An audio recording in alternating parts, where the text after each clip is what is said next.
welcome to Hack the Real Life podcast with Heather, Ashley, and myself, Keira, where we like to grab on guests from the entertainment industry and delve into their personal journeys with a little bit of cheeky fun. And tonight we have the wonderful Harry Anton. Thank you, Harry. Hi, how you doing? So he is a London-based actor. He has done lots and lots of theatre work, and he's played Macbeth lots and lots of times. He's been in Ransom and recently done a film about Emily Bronte, so look out for that one. And most of our fans will probably soon know him playing Bressel, is that it? In The Last Kingdom. So thank you so much for coming on.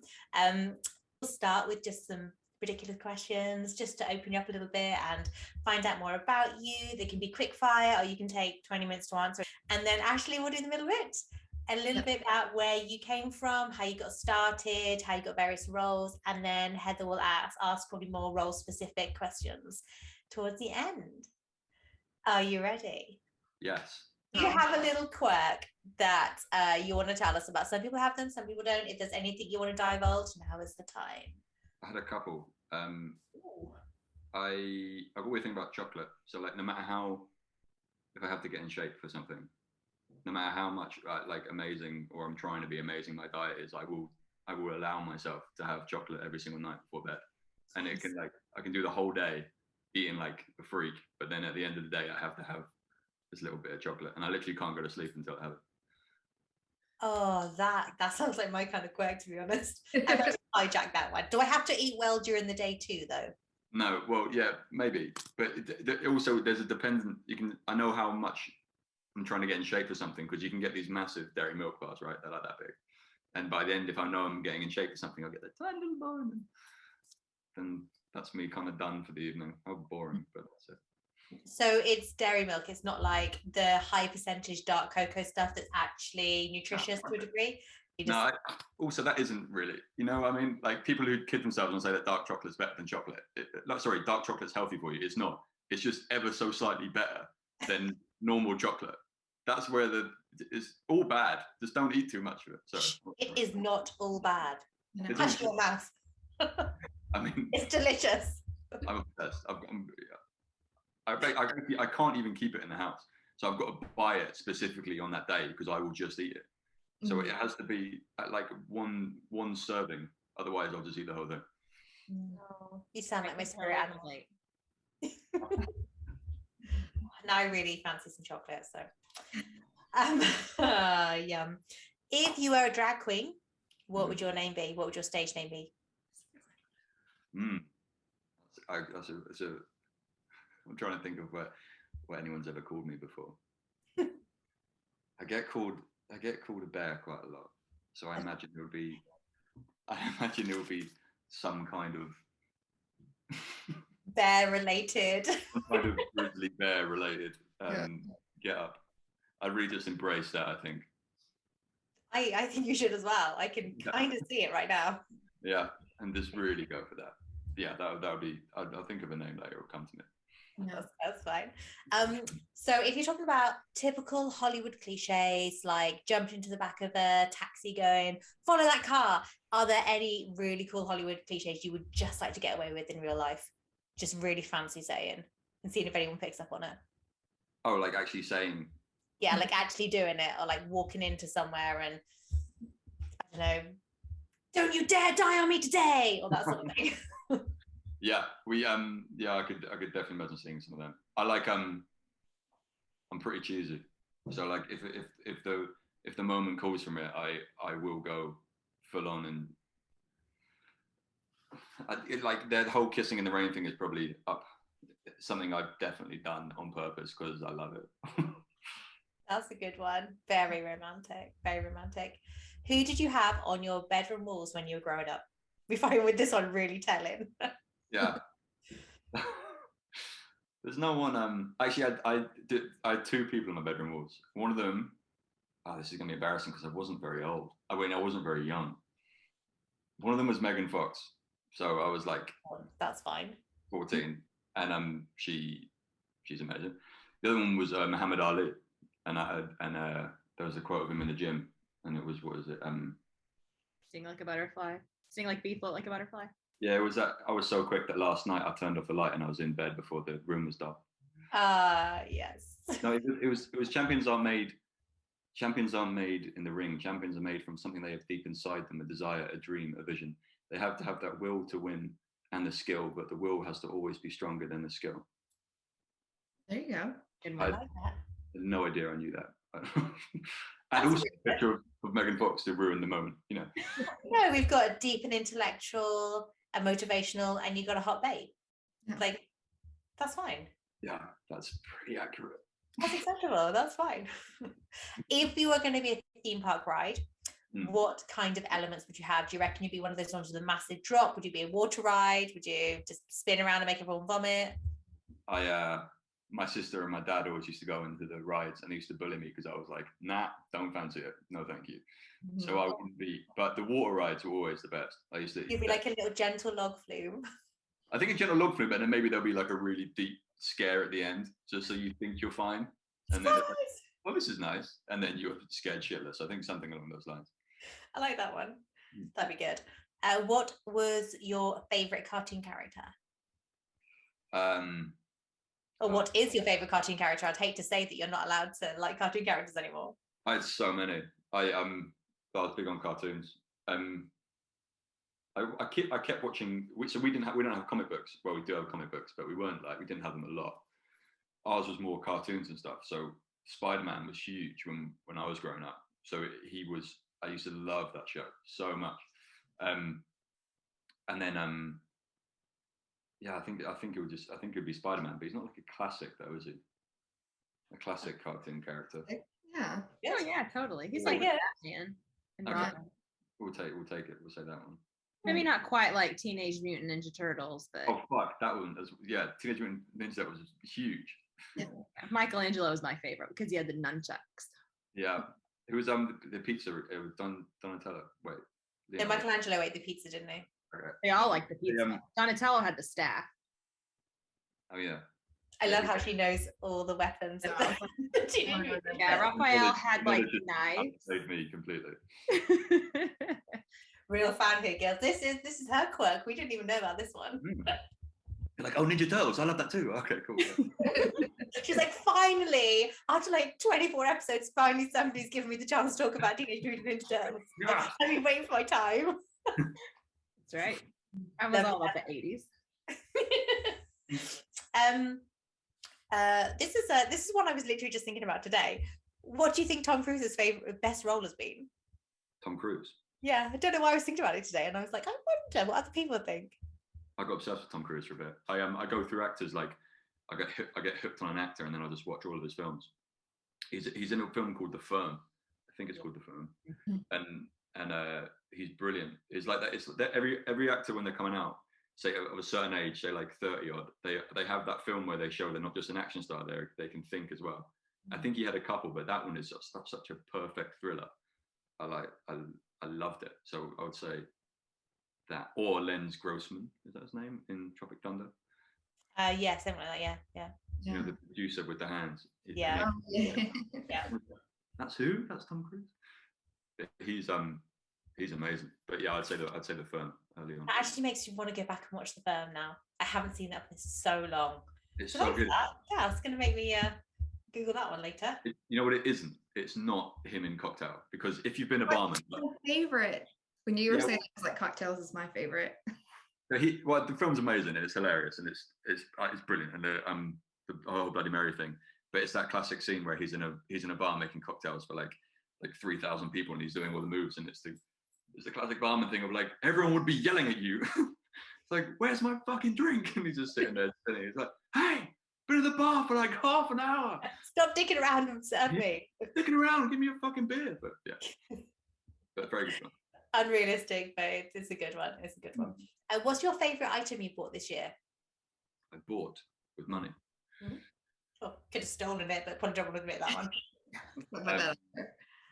It would be my motorbike, which I'm staring at right now. I bought a mate of mine. Essentially my uncle gave me his old Triumph, and it was amazing. It was a sports bike, but it got stolen twice. So then I this year I was like, fuck it, I'm gonna buy another one, and I bought a Bonneville, which I love. I just like looking at it. Nice, and stroking it. My People have caught me after I park it, just looking at it. They're like, and they have that. Is this your bike? I was like, yeah, this is my bike. You know Joey and Friends with the. Yes, I was just thinking about that. Yeah, that's exactly what I'm like. I'm like, oh yes, did you notice it was my bike? Just really not cool with it at all. Just like ruining all aesthetic. It's fine if you love something. It's good. It's good to appreciate it. So this is something we like to ask all our guests. If you could recast a film using just the Muppets and one token human actor, what film and who would the actor be? It's got to be Kermit the Frog in Die Hard, wouldn't it? I love how you answered that so quickly. Have you thought about this before? No, I love the Muppets. I love Die Hard. Was that? Is he John McClane though? Yippee-ki-yay, motherfucker! I was really. Is it Die Hard 1? Is it the first Die Hard? Yeah, the first Die Hard. He's got to be like, he's got to be like, it would be like, the world would be on his shoulders and stuff, and it would just be really weird casting because it'd be Kermit the Frog being like, I'm a fucking divorce and that kind of stuff. But with his wife beater vest on. Yeah, he's wearing white beater, just so sexy, Kermit the Frog. Yeah. That's Who amazing. would be the human you would keep? It would have to be Alan Rickman, wouldn't it? Oh yeah, He is a god. Alan. Classic. It is every time somebody answers this question, I'm like, I want to see this film so bad. Yeah. It has to be done. And the other question we really like to ask our guests is, realistically, how long do you think you'd survive in a zombie apocalypse? We've had this fight, an argument amongst my friends before. I'm like, I'm okay, right? I've got a lot of all my mates there, they can listen to this. They're essentially like, they're not like tough, I think out of them lot, I would be all right. I've worked in pubs and bars for like 20 years, and I'm like I said, I can ride a motorbike. I'm pretty handy in a fight. Like someone would beat the shit out of me, but it's that kind of thing where I would like to think I'd keep getting up, but then I'm also clumsy and like awful with technology, and I kind of think I think I would give the impression, everyone would be like, oh, it's good, we got Harry, he'll do all right, and then I think I'd just die really early on. I think that'd be I think people would be okay about having me around, and then I just know how it would go, and I'd probably die. I'd slip on something and just kill myself like straight away. Oh my God, he would get like tetanus. That's what he would die from. He'd step on like a rusty nail and die of like tetanus. Yeah.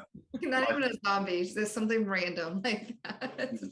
I'd love to be the hero, but I'm in my life, I know I'm not. Well, at least you know your limits. At least you're honest. And what I love is every time we ask someone this question, they're like, well, I've thought about this. Because I thought I was the only one. Like I was in an airport this past week, and I just kept thinking, all right, everyone turned into a zombie, where would my escape route be? Like, could I knock the ceiling tiles out? What would I do? And my kids are like, God, you're so weird. And I'm like, gotta have a plan of escape. You never know. You have to have a plan. Well, me and the chef I work with are talking about this, and we were like, well, we were talking about like being in that situation, but also we were talking about being in a war, from 500 years ago, or it's like in that era, what would we be? And we had all these dreams and stuff, and it's like, fucking hell, we wouldn't be Jon Snow. I'd still be working in a bar. You'd still be the chef, and we'd probably have a life expectancy of like 25. We'd be done. Like, let's not. Your situation would be the same, only 500 years earlier. Oh, that's a little bit depressing. Yeah, like I would be in those, and like you want to be Braveheart, right? Or you want to be on the front line.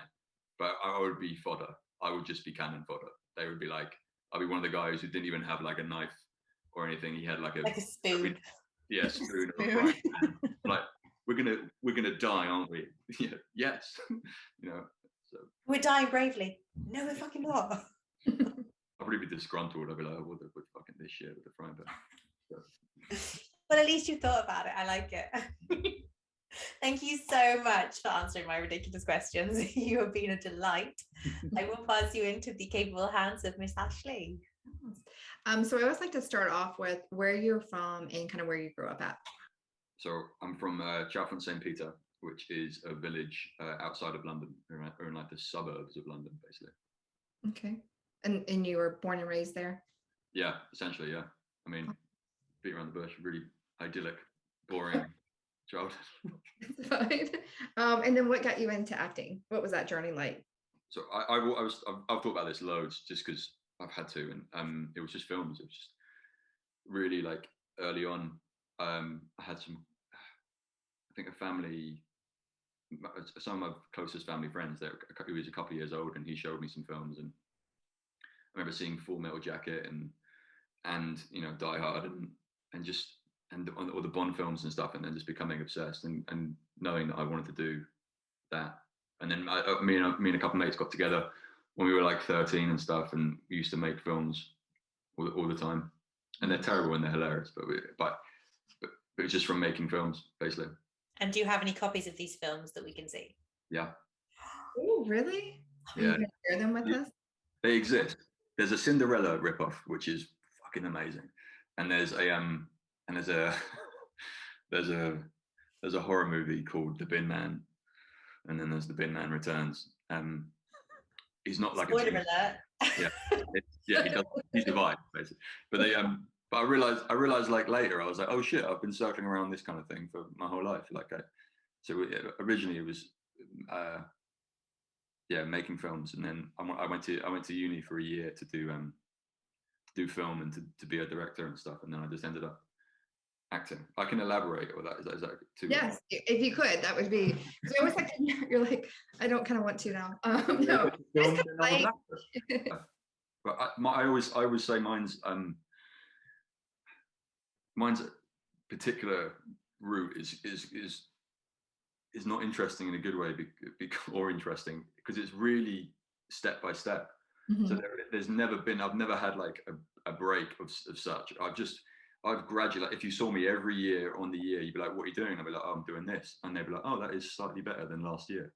And I would just consistently keep going up, and with like definite setbacks. But you'd have to zoom out and it would go up. But it'd be like, I went to uni, and then with the intention of being a director, and I'd done like school plays and stuff, Mm-hmm. but I was always like the idiot, and they never trusted me with anything basically. And then I got to university, and I went to Nottingham, and they've actually got a really great theatre program there, which some famous people have actually come from, which I found out later. Ruth Wilson, she did it. She's brilliant. She's in what's the Luther? Yeah. And I ended up understudying a play she was doing. Like a couple of years later, she was playing Hedda Gabler, and I was understudying Rafe Spall doing Breck. And I spent the whole, I'm going off piece here, but I spent the whole audition process, the whole time just like sitting in that room, looking at them and watching them, and it was insane for what I do for a living to get to see them. But watching Ruth Wilson was extra insane because you're like, throw the clipboard out because you aren't going to do what she's doing. Like Rafe Spall was really interesting. I'm pretty sure in a sense because he every day he'd come with something new, and sometimes it would be really good, and other times it'd be like amazing. But then Ruth Wilson was just like every day she was just like generally from the first day I was like, well, that's done, right? She's finished this performance. She can go on stage now. And then she'd have 3 more weeks of rehearsal trying to do it. Anyway, but the Nottingham New Theatre, it was called, has there's been a couple of people who have come out of it, and it just gave me a chance to be like a lead in a play, and I was doing I didn't go to class for like 3 months because I was just focused on doing this one performance in this play that like no one's really going to see, but I was just obsessed. And it was the only thing I've actually really like completed, or like I've always, it was the first time in my life I was like, oh shit, I don't know what the time, I'm not aware of the time, or I don't know how long I've been in this room studying these lines, or watching these videos on these people, and I was like, oh shit, that's what I want to do. I want to be an actor, not a director. Mhm. And I just dropped out of university, basically. Yeah. After a year. And then, so you quit university, and then what was your process like after that? Did you say, I'm just going to try to get some jobs for myself? Did you want to get an agent right away? Because I know it's a little bit different about getting an agent over there. Yeah, I didn't know anything, so I had like nothing, and then which is, so the first thing I did was obviously tell people that this is what I wanted to do, which is if I was looking at my trajectory. So knowing what you want to do is is so important. And I was just telling people like, this is what I want to do. And then eventually one of my friends, she knew like drama schools and what drama schools to apply to. And she gave me a list of 10 drama schools. So now this is the summer, right, of quitting uni. And so I didn't prepare for it. I was like, oh, I'm done now. But in reality, I probably should have stayed for a bit. But so I had this list of 10 drama schools, and then I just applied to all 10. And I spent the next year working in a restaurant and applying for drama schools, and I got rejected from 9 of them, and then the 10th one, which is no coincidence that it was the last one, I got in, because by the last one I'd worked out that I was being a fucking idiot with the other auditions. Like I was in like RADA just making up Shakespeare, thinking that it was okay. It's like, it's not okay. Like they know the words, Harry. You should learn. You didn't make up Shakespeare. I was like, I kind of know this ish. Let's go do this. And I did it. And I was like, I just made up a couple of like the end of the line. It was like a couple of lines. I was like, ta-da! Well, you know what? First piece of advice to anyone watching: don't make up Shakespeare, especially because they kind of know their shit. Mm. He's been slightly read here and there, so you know. Yeah, definitely learn your lines. That'd be number one. But I didn't, and I thought it'd be fine. Mm-hmm. And by the last school, I just happened to know the monologues because I had just done them poorly for like 9 times. But they did some improv stuff with me, and the teacher, I could just tell I was like, oh, I'm being really good. Mm-hmm. I just knew I was going to get in this school. It's called the London School of Dramatic Art. It's like a very small offshoot of one of the bigger schools. Mm-hmm. So it's got no there's no heft. You know, if I said I went to that school, no agent really gives a fuck. It's one of those schools. I had a good time. But so anyway, I got into that school, and then I was there for a year. It was just a year course, and I found it fucking hard. And I was bad at school, and I was bad at this school. I was always really inconsistent. I was good at some stuff and then terrible at other stuff. Mm-hmm. And but I think I left that school with just enough to kind of like build a career. But actually that's kind of, I also left that school and I felt less confident than when I joined it. I felt so it took me a while to get back to feeling like I was good at acting again, but mm-hmm.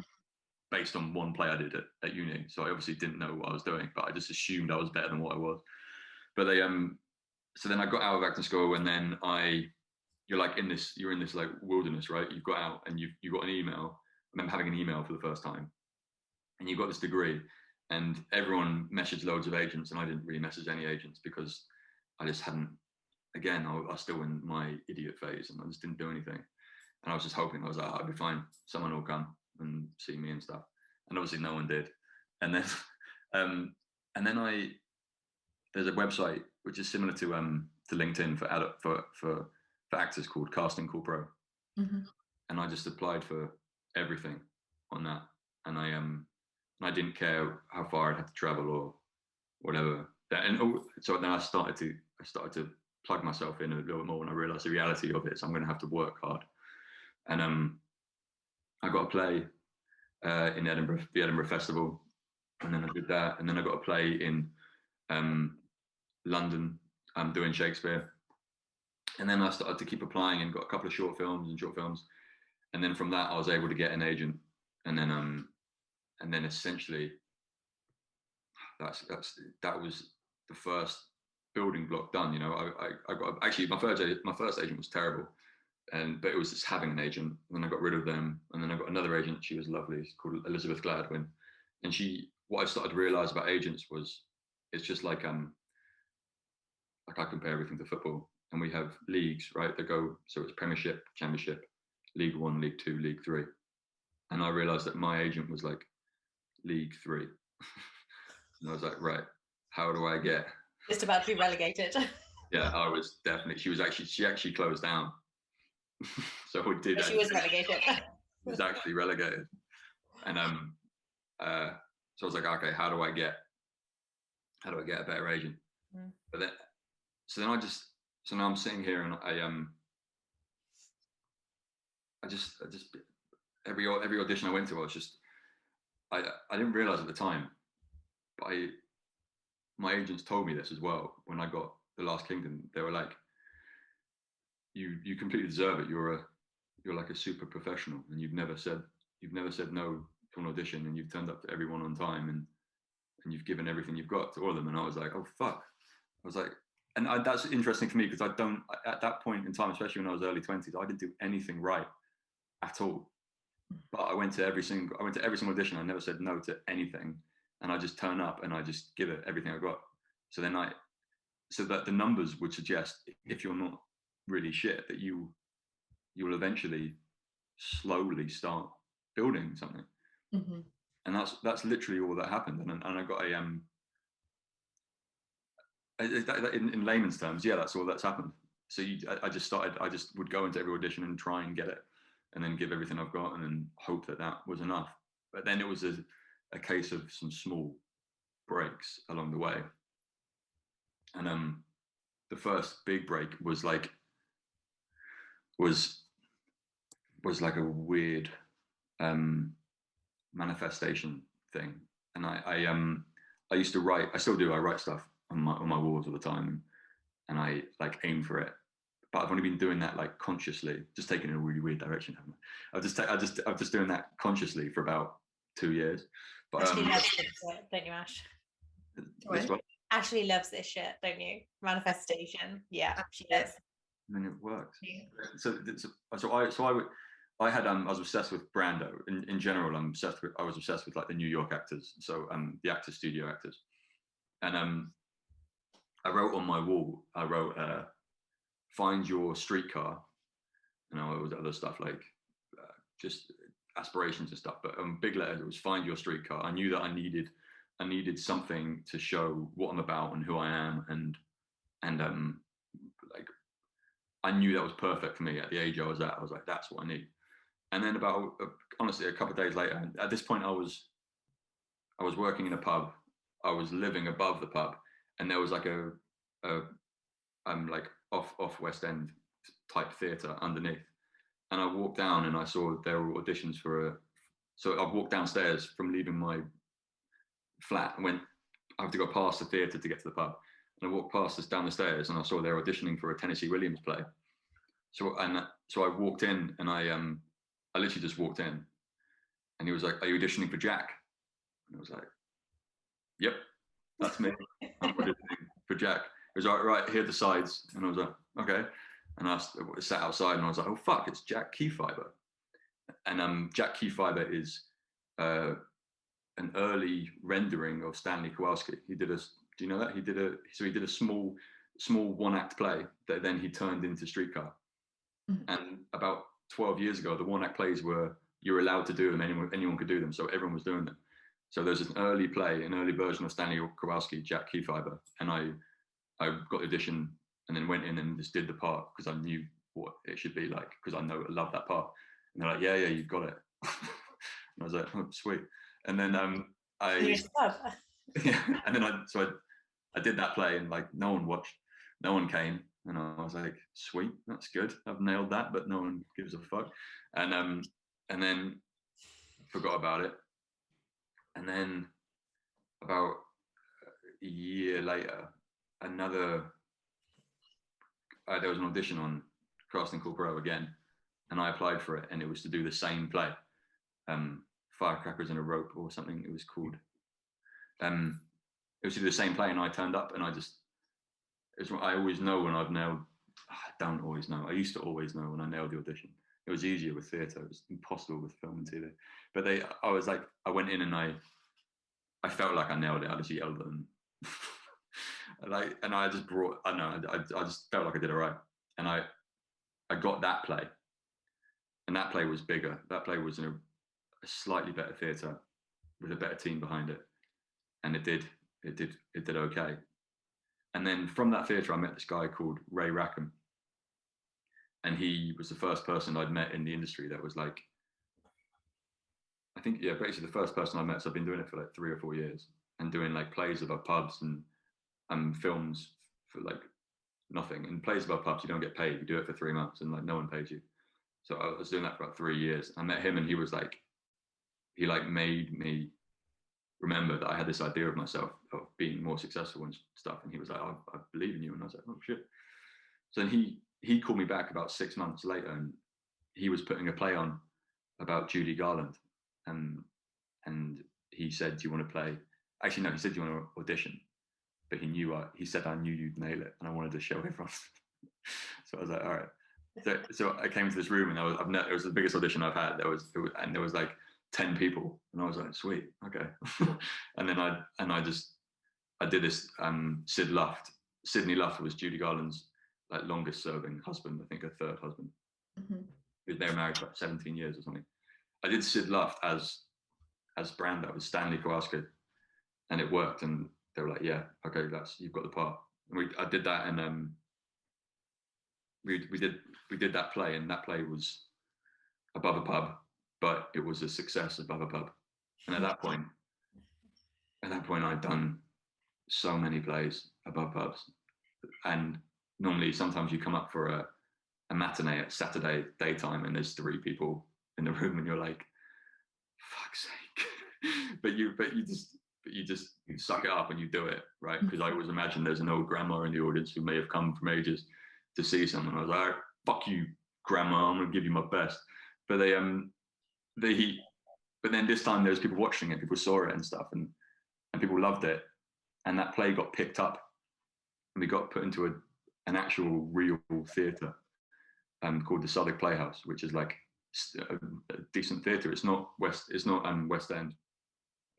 It's like fringe, but it's one of the ones that is in the in-between. So and it pays, like it pays. At that time it was really well.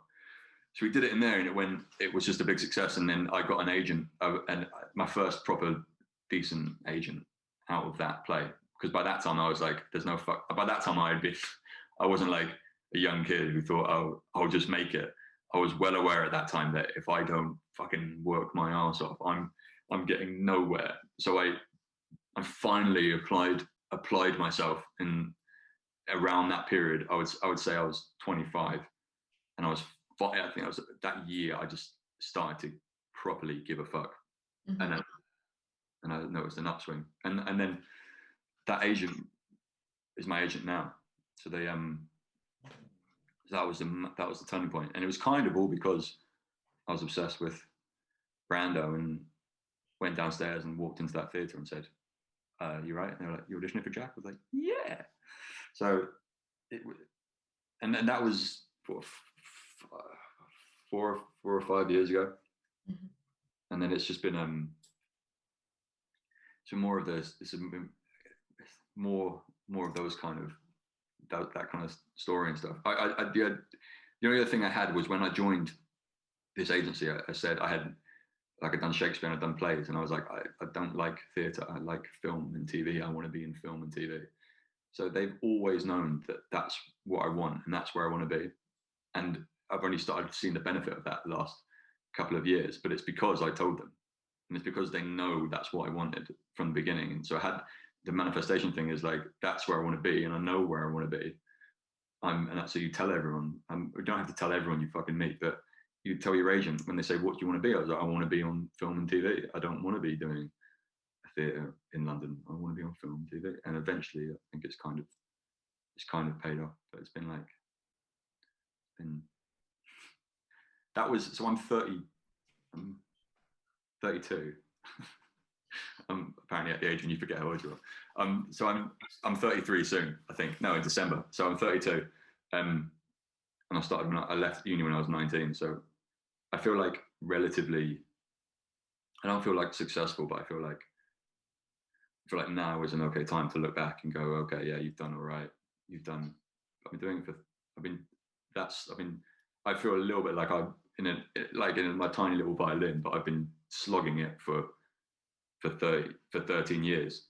Yeah, it sounds like you definitely deserve where you've got to. Yeah. And honestly, for me, I like to hear these kind of stories. Like, I'd rather hear someone talk about how, like, you're like, I was doing it, but maybe I wasn't like putting my all into it. And then you started to do that, and then it started to manifest in the direction that you wanted to. So I'm all about that hustle, and I like those kind of stories. So I think that that's awesome. Like, you're seeing and you're going to hopefully be in even bigger and bigger shows, you know what I mean? Because you've done the work and you've put it in, and like they said, you're a professional. I think that's like half the battle too.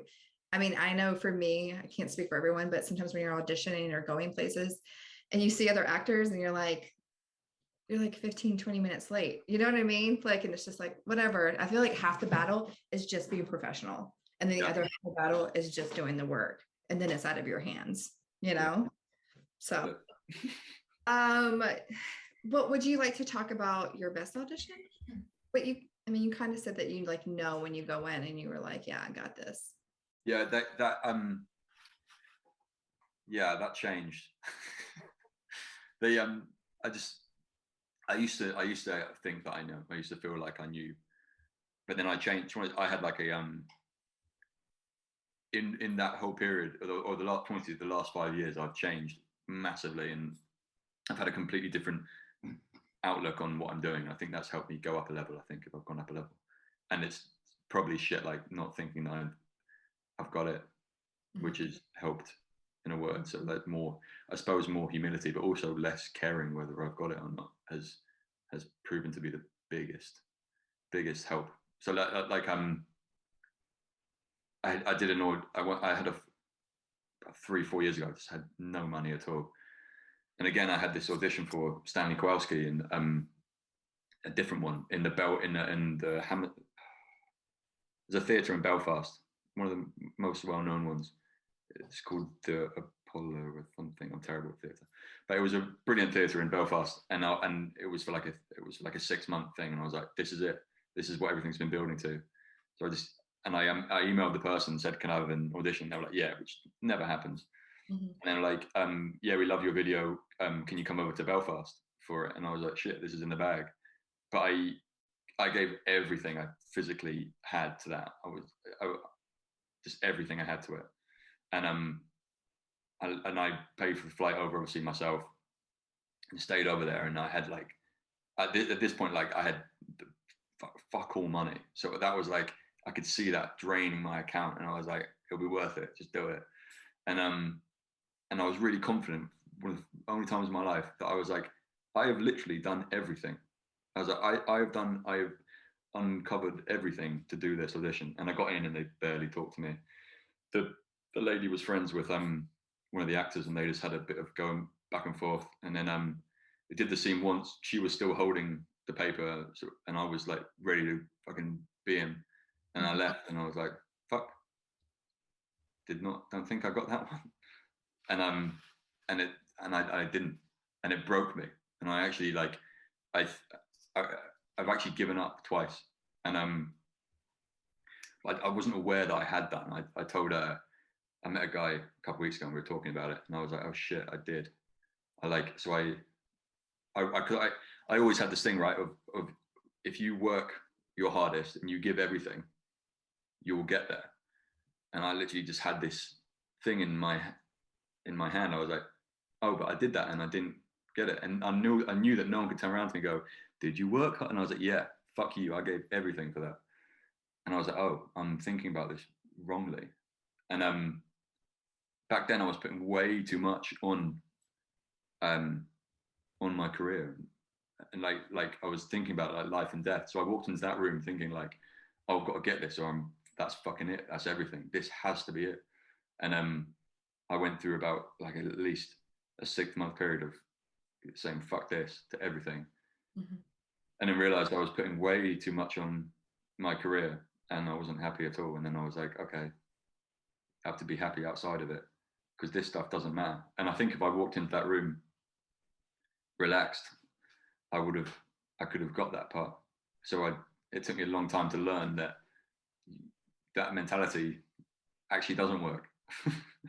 The mentality of like, fucking, give everything you got and die hard is like, there's a limit to that. And I think the professional thing is way more important.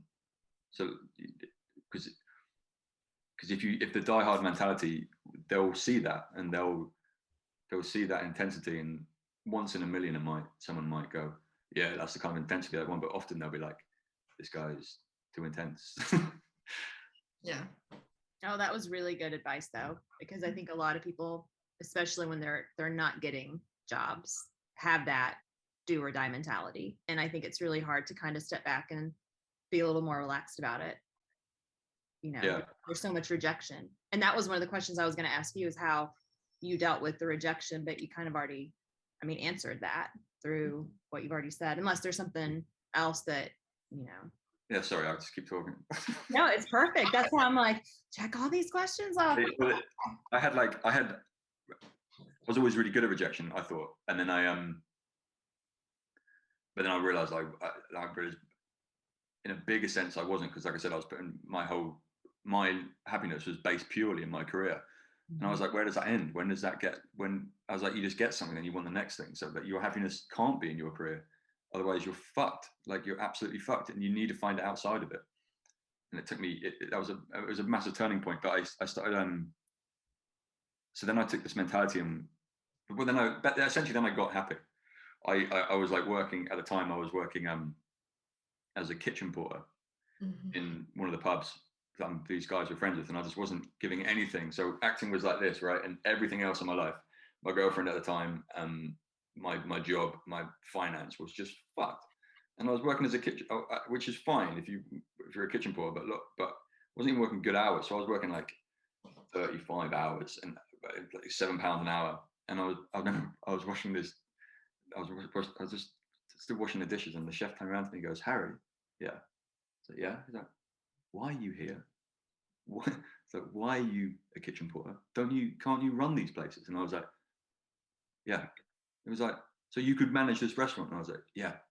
It was like, "Why are you washing the dishes?" And I was like, "Fuck, why am I washing the dishes?" And I was like, "This is the job I had when I was 13. I used to help out at mates for 4 hours on a Saturday, and used to give us pocket money. And then that's when I was 13, 14, and it was fun. And I was like, what the fuck am I doing? And it was all wrapped up in this, giving everything to my career. So then I had this one quote, which was, do everything as you do anything. And I was like, fuck, I need to start taking all that intensity and just giving it to like my actual life that I spend all this time doing. And then within like a month or so, about 2 months, I was general manager of the pub. And I was like, oh, this, and I started to have money coming in. I paid off debts, and I got relaxed. And then I realized I was walking into auditions, and I was like, this is all right. And I've had this amazing thing recently, and I did an audition 2 weeks ago that I think's gone okay, and I'm still waiting to hear. There's some stuff, but they and I had this thing going in to put like a way, an anecdote which I've taken, which is, it's like, if you don't get this audition, what are you going to do tonight? And I was like, I'm going to go on my sofa with my girlfriend, and I'm going to watch a film and maybe have some food. Okay. And if you get this audition, what are you going to do tonight? And I was like, I'm going to go on the sofa with my girlfriend and watch some food. And I was like, all right, so who gives a fuck? And then it's like, it's not going to change your life. Like, yeah, but maybe down the line, and like it might go whatever, but this audition, it's all right. Tonight's going to be exactly the same if you fuck this whole thing up. And I just, so that gives me a calmness and a focus, because I'm like, I'm focused on this, I'm professional, but I'm really happy, by the way, without your job. I'd like it, but that's okay. And then I try and I focus on the character, and see the audition as an opportunity to show someone I've never met before what I can do. I don't think about getting it anymore. I genuinely don't. So when you auditioned for The Last Kingdom, did you know it was for The Last Kingdom? Yeah, I don't get before. The last 2 years. So since I got that audition, I've got better auditions. But at the time, that audition was a big deal. But it wasn't even for the part I had, basically. So it was a big deal for that audition at the time. So did you find yourself slipping Ignoring back? my advice. What? Ignoring my own advice, I shat my pants about that. Okay, that was what I was gonna ask. Like, were you able to be like, oh, this is not a big deal, or were you like, oh shit, this is a big deal? So yes and no. So at this point, when this audition came through, it was for a much smaller character in The Last Kingdom, and I was like, oh, this would be amazing. I get to go away for a couple of months, like 2 months, and I'll get to be this character, and I'll be in a couple of episodes. And I was like, oh wow, that's fucking amazing. I'd love that. But I had my mentality in my little bag, and I was like, I know how to do this. And I had the self-tape, and I just knew what I was doing, and I knew I was of that world. And then I had a recall, and you had to do a self-tape. But you get a lot of the pressure is off because you're doing a self-tape. You know, if you fuck up a self-tape, then just do it again. But so I sent them both off, and I didn't really need that mentality. But I think it's still important because the choices I would make were very much based on what I thought the character was and what I thought the text wanted, rather than some ego, show you who I am thing. I was like, I was still focused on the character. And then they said they really liked my audition, but I didn't get it. And I was like, I just remember dealing with this hilariously well. So I was like, that's the closest I've got to like a decent part. And I was like, fuck it, it's fine. And I went down and just got on with my life. And I was like proud of myself. and then they came back like 2 weeks later, and they're like, so there's this quite a lot bigger part we want you to audition for. And I was like, I'm calm, I'm fine. I was like, this is fun. And then I kept that little mentality for the self-tape, and I sent it off. Major was like, Harry, that's a really good self-tape. And I was like, I know. And then and they got the self-tape, and they were like, they want you to meet Alexander Draymond and Andy, which is who was the director of the first 3 episodes, over Zoom for the part. And I was like, cool, sweet. And then I did not focus. Then I shat my pants. Then all this, because you've got to understand that mentality works. It does work. That is the mentality. But I'd accidentally leveled up in my head by about 5 years. So it was that breaking point, this mentality of not giving a fuck, because they were like, look, we'll fly you out to Budapest for 9 months, and you have a decent part on this TV show. And I was like, fuck, okay. And then the audition was like, it was first thing in the morning, and I was as prepped as I normally was, and I just absolutely fucked it. Just fucked it completely. I forgot my lines. I didn't know where I was looking. I didn't know who I was auditioning to. I was like, I saved it a little bit because I always think I like to think of myself as like nice, you know, and professional. So part of when you get to that stage, part of what they're asking of you is, I've heard something. I've got a job before, and they just said, "Oh, when you came in, we just wanted to see that you weren't a prick." And I was like, "Oh." So I fucked the audition. Anyway, and then I remember closing the laptop and going like, "Well, we'll put that one in the didn't get column." and then I got a message later that day from my agent saying, "Harry, they loved your audition, but they're gonna keep having a little look round, so it's probably not gone your way." And I was like, "Don't worry about it." And then I absolutely died. All this stuff about it wouldn't have an effect. I just I was like, fuck me. And I went straight to the pub with a mate, and we just got absolutely hammered.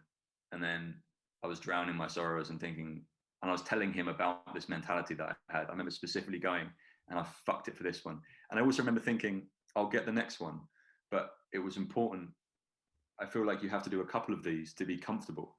and I just wasn't comfortable. I was nervous, and it wasn't like this audition that I've done 10 times. It was an audition that I've done first off, you know, and I knew it was that.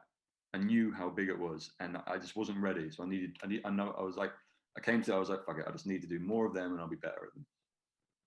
But then I really hung over, and I was working a double the next day, which is like 10 o'clock till 12 o'clock. And it was like 9:30, and I was having like the shittest night because I was also really fucking hungover. And then I got a call from my agent, and they were like, yeah, you got the part. And I remember like, Best hangover cure. yeah, no, I put the phone down and I was like, cool, sweet. And I walked downstairs, and this neighbor is relentless with us being loud after 9:30, and she just calls up, and she is horrible. And she called up, and I literally came down in this zen state. And I was like, hello? She's like, your fucking barber's always the same, always the same. It's a fucking hole. What are you doing? And I was like, good. Yep. Great. Anything else? Is that all good? Okay, you have a nice night now. Okay, thank you very much.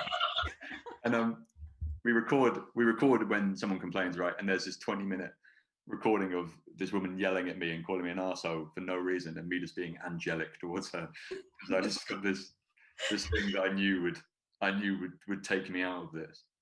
And it was I got a lot of kudos for that. But so I suppose my thing got tested, but I think I just got lucky in that sense. I think I got a little bit of luck with them going, okay, his tape was really good.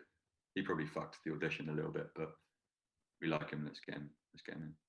So how, when you went to work on this show, I mean, it's been on for several seasons and the cast has known each other. So you were a new guy coming on. How did you deal with those nerves and getting ready for your days on set?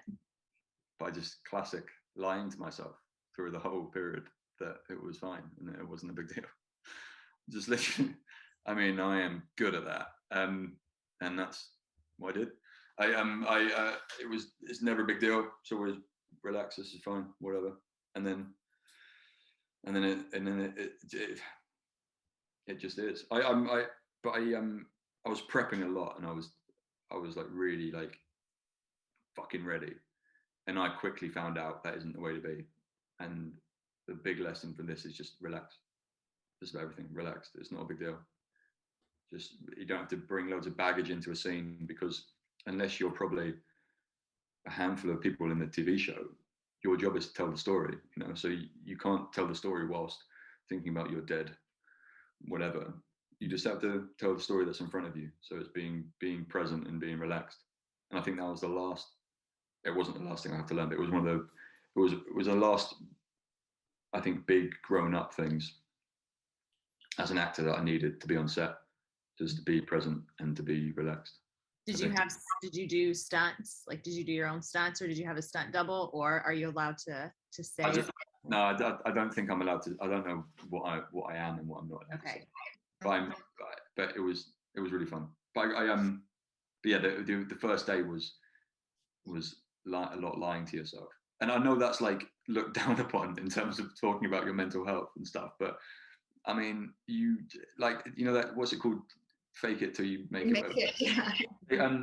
I remember I had a massive operation on I was playing football, and I broke my wrist in about three different places, and I was getting I had an operation. They were going to put me under for like 7 hours, and I walked in the hospital. I was like, this is fine, everything's great, don't worry about it. And then this nurse, she was like, you're very relaxed, and I was like, yeah, it's just an operation, who cares? And she was like, okay, I've just taken your blood pressure, and it's through the roof.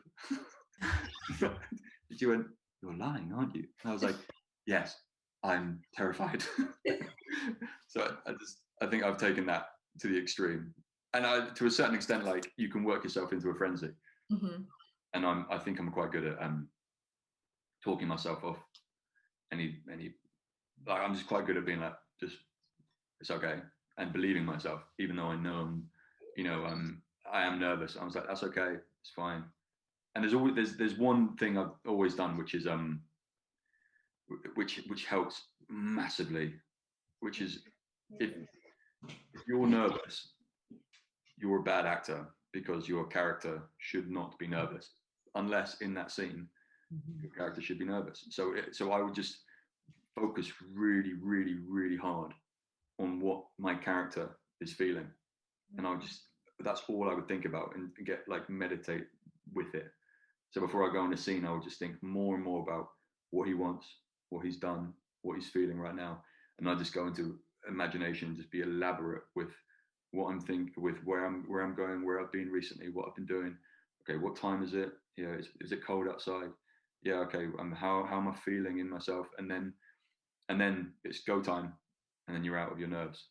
So if you just focus really hard on what your character should think, rather than you being nervous, and then you'll be fine.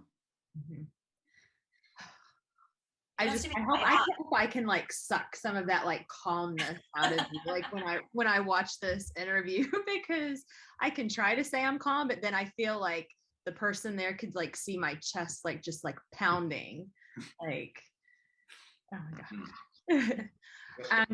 So usually towards the end of the podcast, we always like to ask for 3 words that you would use to describe your career or the path you've taken so far. And it could be like 3 related words, like make a little phrase, or just 3 completely separate words. I had failure, humility, and perseverance, which I failed all the time. I'm still like all the time. I had to fucking learn humility when I was doing Shakespeare to a bunch of kids who were just throwing stuff at me, and it was important to get me less out of my ego, whatever. And just perseverance is, I think, unfortunately or fortunately, it's what all of us like need, right? If you want to do something, it's not going to be super easy. And what would be the one piece of advice you would give to either your younger self or someone who is maybe just now starting in this industry? So this is really like not sexy, but it would be taxes. Genuinely. That's such a random one. So you know what? It's very adulting. It's adulting. Very adult. So I'll give better advice. But if someone fucking turned around to me when I was 19, like, you just made money from the advert, didn't you? Yes. Have you spent all that money? Yes. And like, I was like, oh, welcome to a world of pain. Because next year when you're not successful, you've got to pay half of that back. And we're like, oh. And if someone had really drilled that into me, I would have saved myself years of hurt. I'm talking 7 or 8 years of not having any money, had someone have drilled that into me. And maybe they did. And I because I also, like generally, you couldn't tell me anything at 20. I just wouldn't listen to you. But like, maybe if you would maybe if you would drill that into me. But about the manifestation thing, I think I could have done that. I think I would have told myself that. I said, do you want something, right? Do you want that thing up there, that part that you really want, bigger than find your streetcar? You know, you have that part in your head, right? Write it down on a piece of paper, and then like physically actually nail it to a wall in your bedroom, and then aim for that. And I think that would be the best advice. Just constant reminder. Yeah. All for like putting things out in the universe. And because I think when you speak it, it's out, and then it makes you want to move towards that. Whether it's like just speaking it and the universe makes it happen. But I think it's more of you like, okay, I said it. Yeah, no, I really want to do this. And then you start doing the steps. I think that's like huge. So yeah. So we know where to find you on social media, but for our listeners, where could they find you out on social media? So just on Instagram, I'm I think it's Harry Anton 88, I think. And we'll put it down in our little bio too. So we know you've got The Last Kingdom coming out soon. Do you have any other projects that you just finished that are coming out that you can talk about? Things you're currently working on now that you can talk about? No, not at the moment. I can't. There's something I'm not sure of yet. And I'm hoping on. There's the Emily film, and there's like, there's another thing that is ridiculous that I can't talk about it. It's not like a huge project. I'm a very small, I'm talking like 2 scenes in a thing. That's like kind of the dream, but I can't, I can't, I'm pretty sure I'll get shot, even though it's like no one will give a fuck and it won't have any impact on anything. I just can't say it. It's not like, oh, it's holding back some giant news. It's not like that. I just happen to be in it, but it's not like you can take it or leave it for my career. It just happens to be fun. Just a reason to like follow and keep up with you. Yeah, exactly. Now That would everybody's be gonna be so like, Yeah, what is this thing? You know?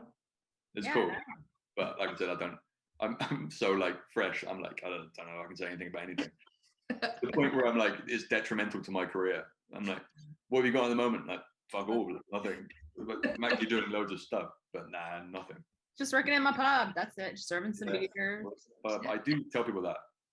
I told that to a mate yesterday, and I went on a stag do a couple of weeks ago, and he was like, what are you doing at the moment? I was like, I'm just working, just doing some shifts in the pub. And he was like really disappointed because I think he'd heard differently. But I was like, you need to ask a broader question. Like, I'm not going to like instantly go, oh, I've been on The Last Kingdom and I've done all this stuff and I'm fine. I'm actually really happy in my career. He was like, what have you been up to? And I was like, well, I've just been working. Be more specific. What have you done in the past year that perhaps didn't take place in this country, doesn't involve a pub, slightly more interesting?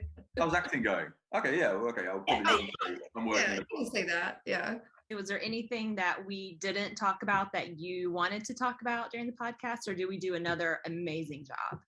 No, you did an amazing job. Well done. Thank you. We'll pay you later. Thank you so much, Harry, for coming on. We greatly appreciate all your insight and your knowledge about taxes and a little bit about Really selling the episode. No big deal. Fucking came on and talked about taxes for an hour and a half. It's practical lessons, people. You heard it first from Harry. Taxes, guys. But yes, no, thank you so much for coming on. We greatly appreciate it. Thank you very much for having me. It's been awesome. You're welcome. You.